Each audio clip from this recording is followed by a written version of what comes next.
Hello and namaskar to all my dear learners. I'm Dr. Neha Purohit and I'm back with our course English Grammar for Competitive Exams.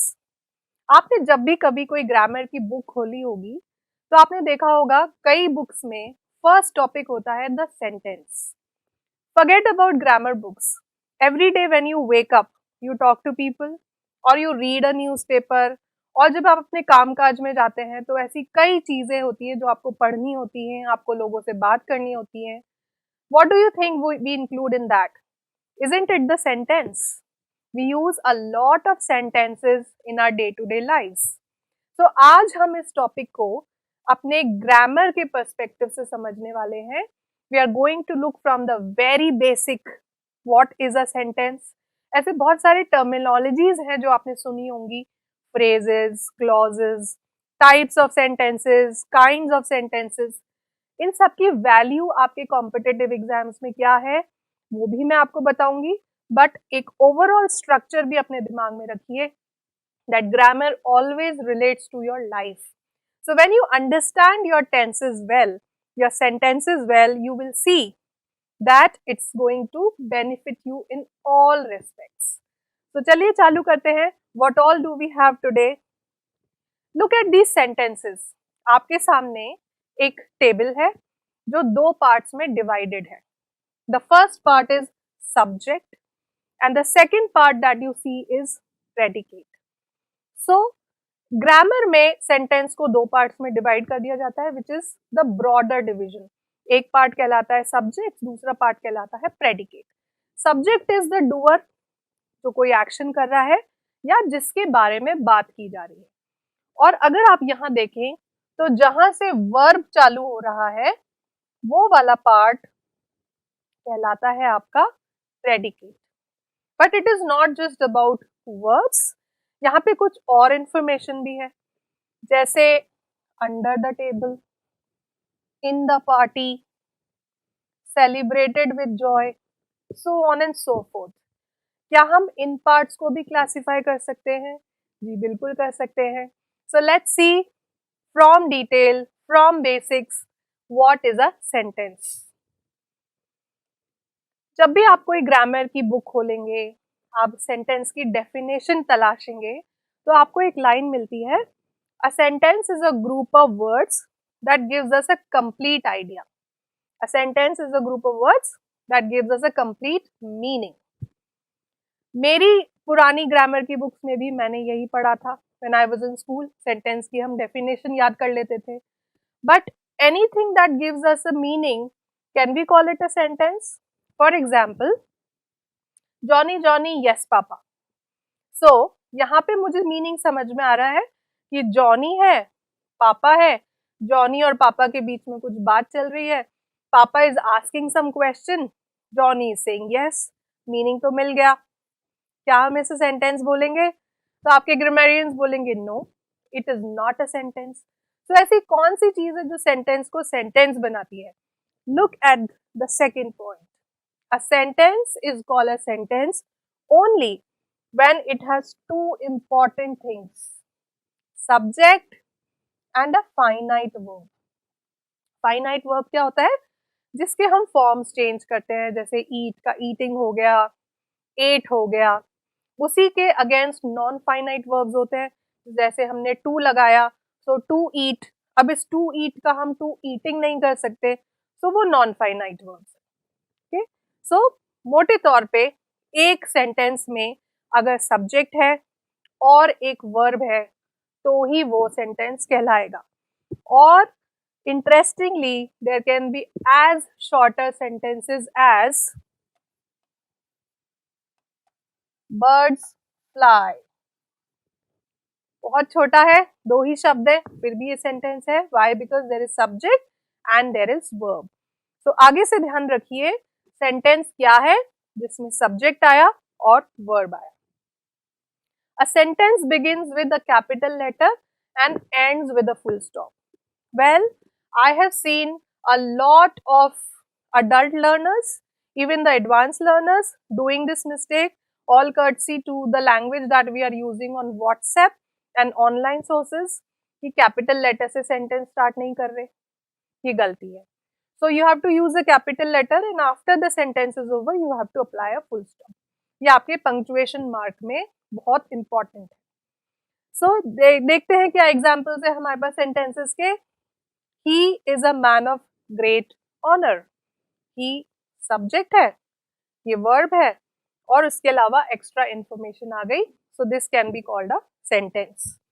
I travel by bus almost every day. Extra information है but subject भी है, verb भी है. Then we can say the students gifted some flowers to his teachers.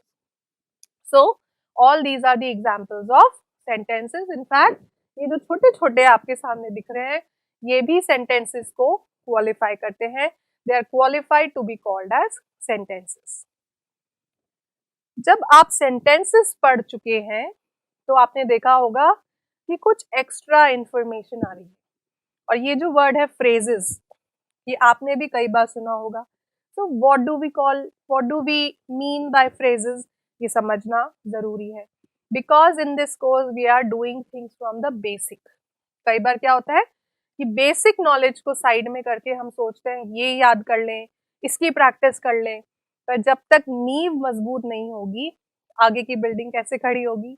So that is why it is very important that we look at all the concepts from the basic. तो चलिए phrases पे काम करते हैं. Sentence की definition थी a group of words that give us a complete meaning. यहाँ पे उल्टा हो रहा है, यहाँ पे भी group of words है, but they do not give us a complete meaning. Rather, they are added to add that complete meaning. वो जरिया है उस मीनिंग को कंप्लीट करने का. What does the definition say? Is a small group of words. बहुत लंबे लंबे नहीं होते phrases, होते हैं, but to understand from the basic, there are a small group of words that express a concept but doesn't make a full sentence. Phrase जो होता है ना, word के बाद का structure है. सबसे small unit आपका sound है, then you have your words and then you get phrases. So these are counted in your small unit. It doesn't have the essential units as a subject and a predicate. जरूरी नहीं है कि subject है, जरूरी नहीं है कि predicate है. ये कहीं भी आपको एक छोटा सा group of words दिखाई देगा, but इनके आने से ही कई बार sentence पूरा होता है. जैसे आपने देखा होगा शुरुआत में कुछ और लिखा है, but in the sky last में add कर दिया. So birds fly, जैसे मैंने आपको बोला एक छोटा सा sentence है birds fly, उसके अगर आगे मैंने ये ऐड कर दिया in the sky, so meaning पूरा हुआ. सो फ्रेजेस की भी अपनी वैल्यू है. हम ये नहीं कह सकते that phrases are not important. Among all the boys he was chosen. So among all the boys is a special information that adds meaning to your sentence. उसी तरह से ये लास्ट में आ सकते हैं, शुरू में आ सकते हैं, बीच में भी आ सकते हैं. I was walking through the park yesterday. So through the park थोड़ा मिड में आ गया. So phrases can appear शुरुआत में, एंड में, बीच में, कहीं भी. अब देखते हैं टाइप्स ऑफ फ्रेजेस. कितने तरह के फ्रेजेस हो सकते हैं. यूं तो आपको कई तरह के नाम मिलेंगे, this type of phrase, that type of phrases, but हम यहाँ पे 3 मेन फ्रेजेस को डिस्कस कर लेते हैं. Adjective phrases, adverb phrases and noun phrases. आने वाले लेक्चर्स में आप डिटेल में पढ़ेंगे एडजेक्टिव्स क्या होते हैं, एडवर्ब्स क्या होते हैं, नाउन्स क्या होते हैं. बट थोड़ी बहुत नॉलेज तो सबको पता है. एडजेक्टिव्स क्या होते हैं, विच डिफाइन द सब्जेक्ट. जो सब्जेक्ट के बारे में कुछ भी इंफॉर्मेशन देंगे वो एडजेक्टिव्स होंगे. एडवर्ब्स क्या होते हैं, जो सब्जेक्ट ने काम किया, वो काम कैसे किया, उसकी जब इंफॉर्मेशन आएगी तो वो एडवर्ब्स कहलाएंगे. और नाउन्स क्या होते हैं, नाउन्स आपके सब्जेक्ट्स को बनाते हैं, आपके ऑब्जेक्ट्स को बनाते हैं. तो इन सारी पोजीशंस को जो चीज रिप्लेस करती है वही आपके एडजेक्टिव, एडवर्ब्स और नाउन फ्रेजेस कहलाते हैं. ऐसे समझ में नहीं आएगा. Let's see some of the examples. What is the first example. Kalidas was a renowned poet. यहाँ देखिए renowned is an adjective. Why, क्योंकि वो पोएट कैसा पोएट था, भाई फेमस पोएट था, तो एडजेक्टिव आ गया. बट अगर आप इस रिनाउंड को, एक वर्ड को मुझे ग्रुप ऑफ वर्ड्स में चेंज करना है तो मैंने थोड़ा सा सिस्टम चेंज कर दिया. मैंने क्या लिखा, Kalidas was a poet of great renown.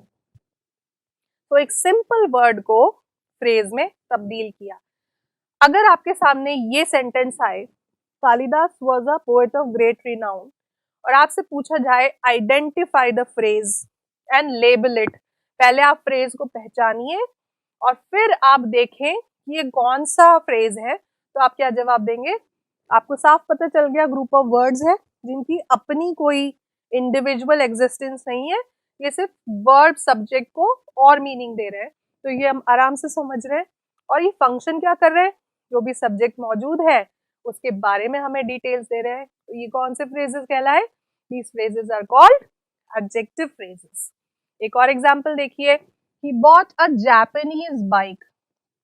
ये आपका नाउन है, इस नाउन को ये डिफाइन करता है जापानीज, तो ये एडजेक्टिव हुआ। अब इस एडजेक्टिव को मुझे फ्रेज में कन्वर्ट करना है। What will I do? He bought a bike made in Japan. तो मेड इन जापान हो गया आपका एडजेक्टिव फ्रेज। उसी तरह से एडवर्ब्स के फ्रेजेस हैं। एडवर्ब्स क्या बताते हैं कि जो एक्शन हुआ वो कैसे हुआ, हाउ, या फिर कहाँ हुआ, कब हुआ। So they will give you a lot of details about manner, place, time, frequency, so on and so forth.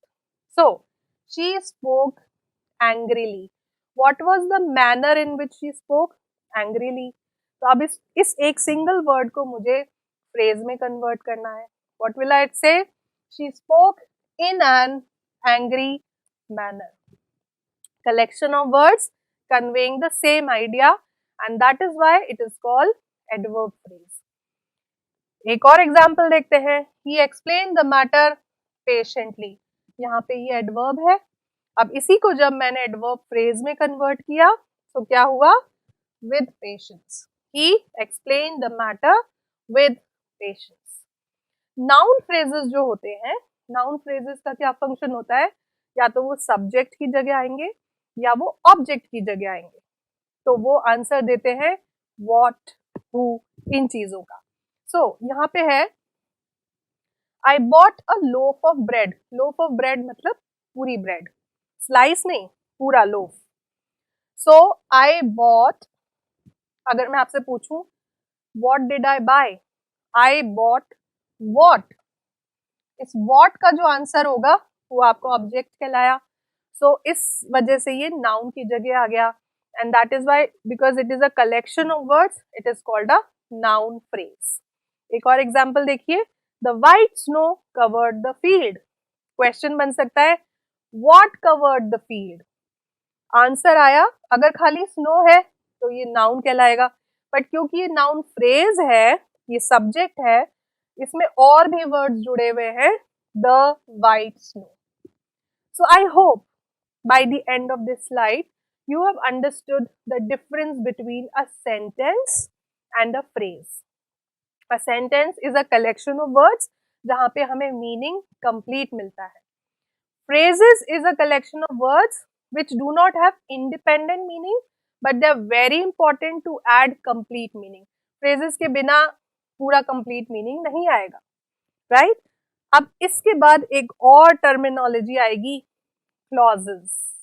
आपने सुना होगा ये क्लॉज, वो clause, subordinate clause, dependent clause, main clause, independent clause. What is this clause? Clause क्या होता है? Clause भी एक तरह का सेंटेंस है। आपने देखा होगा कई बार सेंटेंस के अंदर भी छोटे छोटे सेंटेंस हैं। नाउ व्हाट, आप सोच के देखिए, अगर एक सेंटेंस है तो कौन सी ऐसी दो चीजें हैं जो बहुत इंपॉर्टेंट है? Yes, subject and verb. Suppose एक सेंटेंस के अंदर एक पार्ट में सब्जेक्ट एंड वर्ब आ गया, थोड़ी एडिशनल इंफॉर्मेशन आ गई, तो वो सेंटेंस बन गया। पर ये सेंटेंस यहाँ पे खत्म नहीं हुआ, ये सेंटेंस और आगे चला और वहां पे भी एक सब्जेक्ट आ गया और एक वर्ब आ गया और some additional information through the phrases that has come. तो हम क्या कहेंगे? हम कहेंगे दो सेंटेंसेस हैं, but they may be clauses, क्योंकि एक सेंटेंस मेन है, दूसरा सेंटेंस उस पर डिपेंडेंट है, तो वो क्लॉजेस। सेंटेंस के अंदर सेंटेंसेस जब आ जाएंगे या दो सेंटेंसेस साथ में जब आपको दिखेंगे तो वो क्लॉजेस कहलाते हैं। और ये शब्द क्लॉजेस आप अच्छी तरह से समझिए, बिकॉज आने वाले लेक्चर्स में इस शब्द का मेंशन आएगा. So if you do not understand what is a clause, you will get confused. Sentences, see students, बहुत सिंपल चीज है, हम बचपन से वर्ड सुनते आते हैं, फ्रेजेस भी सुना होता है. क्लॉजेस स्लाइटली एडवांस लेवल पे सुनाई देता है. मुझे याद नहीं कि मैंने 7th 8th क्लास में ऐसे क्लॉजेस समझे थे. And this clause is basically something जो एडवांस लर्नर्स को पता होना चाहिए. सो आपके भी जो कॉम्पिटिटिव एग्जाम्स के पेपर सेट कर रहे हैं वो जानना चाहेंगे कि आपकी नॉलेज कहाँ तक फैली है, और उस केस में वो आपसे क्लॉजेस पे क्वेश्चन पूछ सकते हैं, right? So please pay attention. What is the definition? A clause is a group of words. यहाँ पे भी ग्रुप ऑफ वर्ड्स, सेंटेंस में भी ग्रुप ऑफ वर्ड्स, फ्रेजेस में भी ग्रुप ऑफ वर्ड्स, क्लॉजेस में भी group of words that contain a subject. यहाँ पे भी आपको सब्जेक्ट मिलेगा, यहाँ पे भी वर्ब मिलेगा. अब ये कहते हैं या तो क्लॉज इंडिपेंडेंट भी हो सकता है या वो सेंटेंस का पार्ट भी हो सकता है. सो एक सेंटेंस के अंदर भी क्लॉज आ सकता है, सेंटेंस के साथ क्लॉज जुड़ सकता है.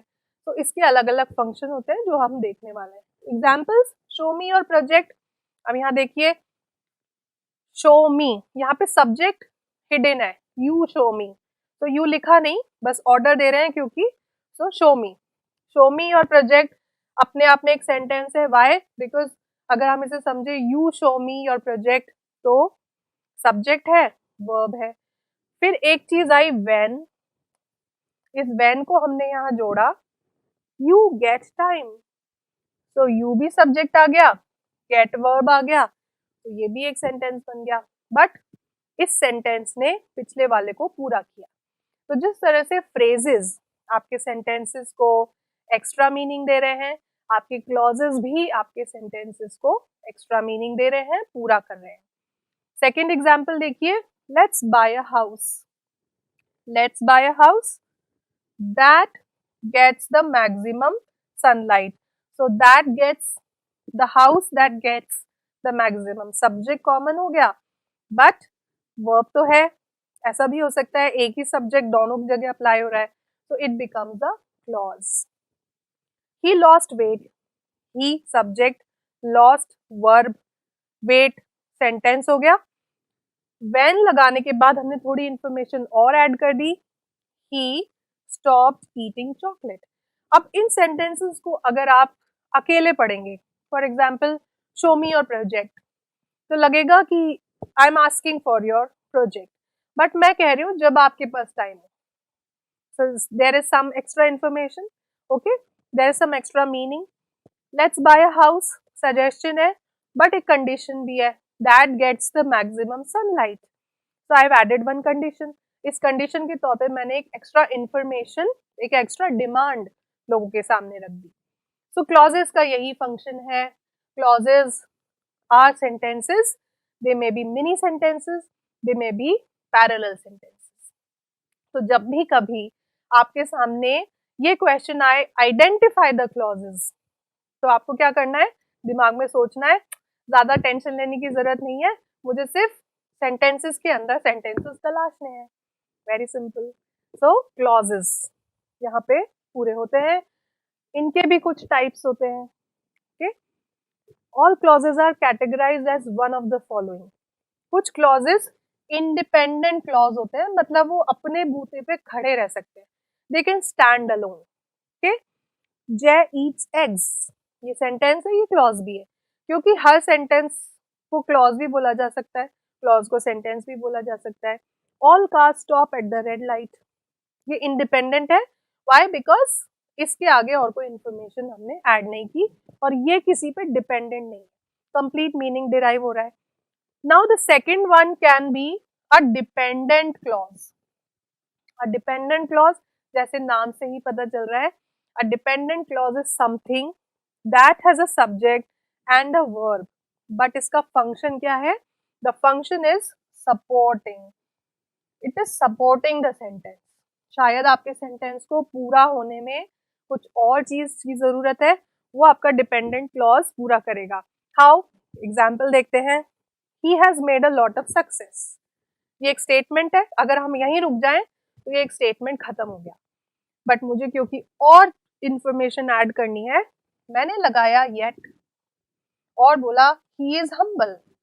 तो अगर मैं अब इस पार्ट को हटा दूं, he has made a lot of success, इस पार्ट को भूल जाइए और मैं चालू करूं येट ही इज हम्बल, कुछ सेंटेंस अजीब लग रहा है आपको? ऐसा लग रहा है कि अगर खाली येट नहीं होता, ही इज हम्बल होता तो सेंटेंस पूरा होता, बट क्योंकि येट को हटाया नहीं जा सकता, इसका मतलब ये है this yet is actually dependent. Okay, my friend who lives in London looks like a star. Okay, so यहाँ पे भी हु लिव्स इन लंडन अपने आप में खड़ा नहीं हो सकता, इसको कुछ ना कुछ इंफॉर्मेशन और चाहिए। तो my friend looks like a star अपने आप में इंडिपेंडेंट है, बट डिपेंडेंट क्या हुआ? Who lives in London. Why? Because it can not stand alone, इसमें अपने आप अपने बूते से खड़े होने की कैपेसिटी नहीं है। This requires some kind of additional support and this is also supporting the main clause. ये मेन क्लॉज को भी तो सपोर्ट कर रहा है, उसके बारे में इंफॉर्मेशन दे रहा है। जैसे मेरा फ्रेंड, उसके बारे में ये इंफॉर्मेशन है कि वो स्टार जैसा दिखता है, बट उसके बारे में एडिशनल इंफॉर्मेशन, उसको सपोर्ट भी तो ये भी तो दे रहा है। So it's a mutual. That is why I think this image fits. ये सारी चीजें एक दूसरे को सपोर्ट करती है, right? So they are not just added only for the sake of addition. They have a function. So clause, phrase, sentence. Quick recap.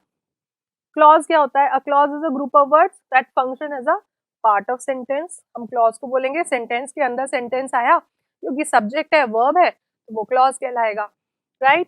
A clause contains subject verb combination, ये मैंने आपको बताया पहले. Main clause can convey a complete thought. Dependent clause, main clause पे dependent है. उसी तरह से phrase क्या है? Phrase is a group of words that carry some meaning but not complete meaning. This portion is added to that subject and verb to complete the meaning. ये अपना phrase हो गया. और sentence तो king है. Sentence can stand alone. Sentence के साथ क्या condition है? Capital letter से start करना है, full stop से end करना है और subject और verb होना जरूरी है. इस sentence को अपनी चाय की तरह याद रखिए. आप चाय में ऐसी कौन सी दो चीजें हैं जिनके बिना नहीं बना सकते?